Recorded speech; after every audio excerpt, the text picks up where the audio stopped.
90 Day Fiancé. Out of 90 weddings, these 5 wedding day twists were pure chaos, and I loved it. Over the course of the last decade, 90 Day Fiancé has showcased more than 90 weddings, with some of those special wedding day moments forever etched in my memory. Recently, Sarper Gyuvan and Shekinah Garner reached a major milestone by exchanging views, marking the 90th wedding to be featured on the show. Due to their disagreements over a prenuptial agreement, I was convinced they would split up, but to my surprise, they defied the odds and tied the knot. Fast forward to June 2025, Sarper and Shekinah are happily married, with a bright future ahead of them. Just as Sarper and Shekinah have a strong relationship, I have also seen 90 Day Fiancé feature other successful marriages that have lasted. One example is David Toborowski and Annie Sowen, who got married in November and are still going strong. They recently had their first child, Minthaira, and have managed to make things work despite their massive age gap. Jenny Slatten and Sumit Singh also surprised many 90 Day Fiancé viewers, including me, by getting married despite facing many challenges. They were able to overcome a 30-year age difference and major cultural differences to make their relationship work. I've watched 90 weddings featured on 90 Day Fiancé, and a few wedding day moments still stand out to me. One of those moments was Armando Rubio and Kenny Niedermeyer's wedding, which had the sweetest plot twist.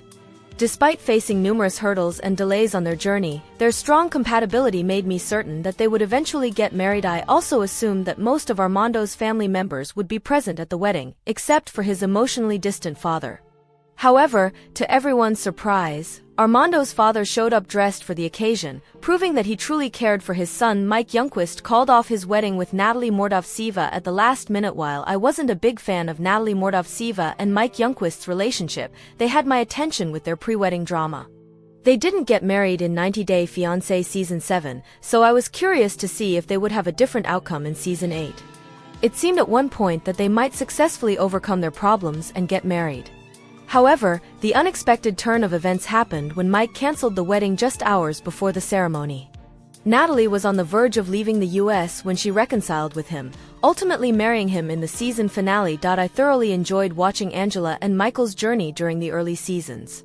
Their entertaining arguments never failed to bring a chuckle, making me eagerly anticipate their wedding day. Angela's boisterous personality perfectly complemented Michael's more laid-back demeanor, with her dominant role in the relationship always standing out and providing endless laughs for viewers like me. One moment that particularly stood out is when Angela humorously questioned the idea of obeying her husband during her wedding vows, leaving the pastor and the audience in stitches. When the pastor asked Angela to repeat the lines "to love, honor, and obey," she nonchalantly responded, "Obey what? Obey who? This moment remains one of the most memorable and amusing in the 90 Day Fiancé franchise's history. While I have seen many fictional shows featuring runaway brides, Annalie Vallejos's wedding in 90 Day Fiancé was probably the first time I witnessed someone almost doing it in real life. Numerous issues, including a language barrier and cultural differences, marred Annalie's relationship with Clayton Clark. Despite that, Annalie agreed to marry Clayton, hoping things would improve. To my surprise, just before the wedding, Annalie experienced a last-minute existential crisis. She disappeared hours before the ceremony, questioning if marrying Clayton was the right decision, especially since she was feeling homesick and her father didn't approve of the marriage. The 90th wedding on 90 Day Fiancé was full of drama. Shekinah and Sarper decided to get married after overcoming issues, including Sarper's controversial past with over 2,500 women. It was heartwarming to see them fulfill their dream of turning their romance into a serious commitment. However, they shocked not only me but also other viewers when they decided to have a bedding instead of a traditional wedding. Unfortunately, Shekinah's perfect vision for their bedding ceremony was shattered when the hotel room she had booked fell short of expectations. She said, "I just don't like it." Thankfully, the decorations and floral arrangements brought Shekinah's dream to life, and she joyfully exchanged vows with Sarper in 90 Day Fiancé Season 11. 90 Day Fiancé. 8 dramatic age gap relationships that have been total disasters. There have been many age gap relationships across the 90 Day Fiancé franchise, but there are 8 that stand out as being overly dramatic and disastrous. 90 Day Fiancé premiered in and over the more than 10 years it's been gracing the reality TV world, some memorable couples have come through.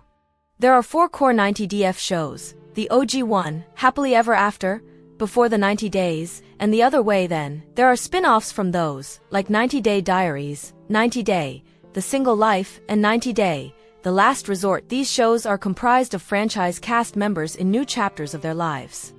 Currently, there is a brand new spin-off in the network. 90 Day Hunt for Love follows former cast members who are now single as they enjoy a Tulum, Mexico, resort while trying to date each other and strangers, all while getting help with their dating skills.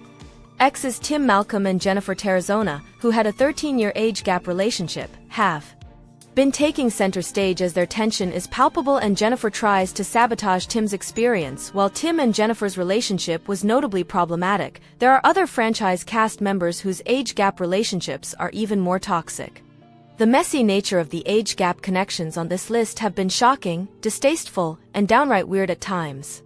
There are some couples, 65-year-old Jenny Slayton and 35-year-old Sumit Singh, who've proven age disparities can work, but the ones that don't work are more glaring. Gino Palazzolo and Jasmine Pineda are the couple on this list who are surrounded by the most controversy. Gino, now 56, met Jasmine, now 38, on a sugar baby website originally, although they lied about that on the show. Despite being confronted by Jasmine's jealous, rage-driven personality when they met in person after the COVID-19 pandemic, Gino proposed, and Jasmine came to America on the K-1 visa in winter. As expected, more chaos ensued between the married couple, and it led them to seek help on 90 Day, The Last Resort Season 2. At the couple's therapy resort, Jasmine said she and Gino had not been intimate for 9 months, and that she wanted an open marriage. To avoid conflict, Gino agreed. However, Jasmine became pregnant with her partner in the open marriage, Matt Brownies, and she has since given birth to their daughter. The other layer of their relationship involves Jasmine's financial dependence on Gino, who Jasmine thinks tries to control her with money. Despite being closer to senior status, Gino has underscored his bad decision-making, and younger Jasmine is taking advantage. 59-year-old pilot Mark Bissett met 34-year-old Mina Mack allegedly at a restaurant in Paris, although there are rumors suggesting that Mina was a stripper, and they met in the club she worked at. In any case, Mina already had a child from another partner.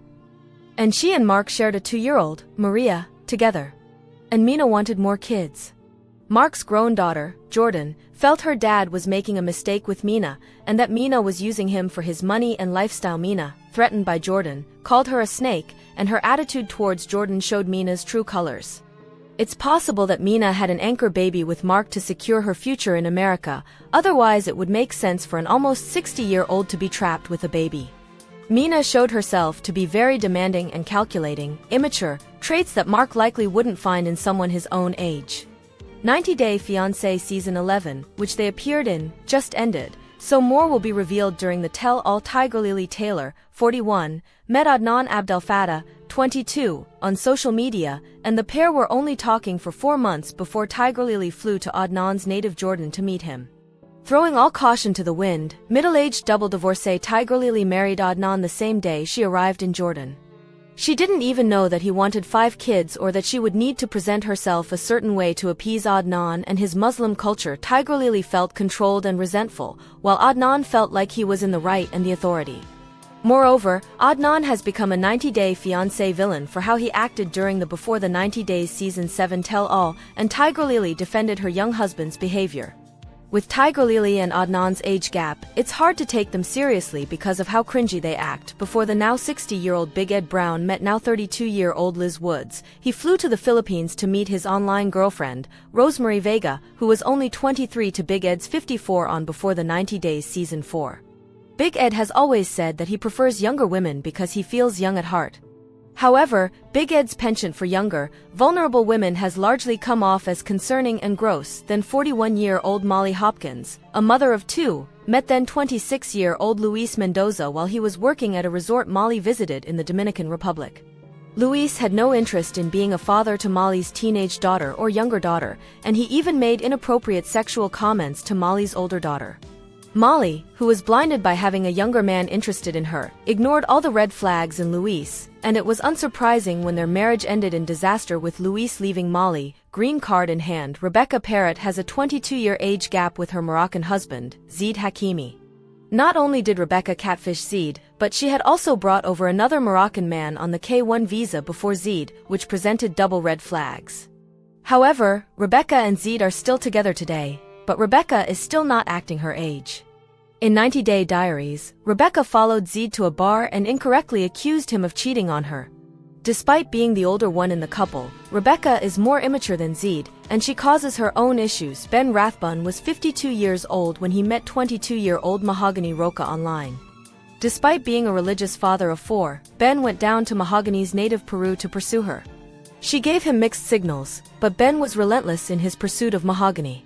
They did end up getting married, and Mahogany seems to have moved to the US sadly. Ben passed away in May 2025, leaving Mahogany a widow. Mike Alashwe was 31 when he met and married Aziza Alashwe, who was only 21 at the time.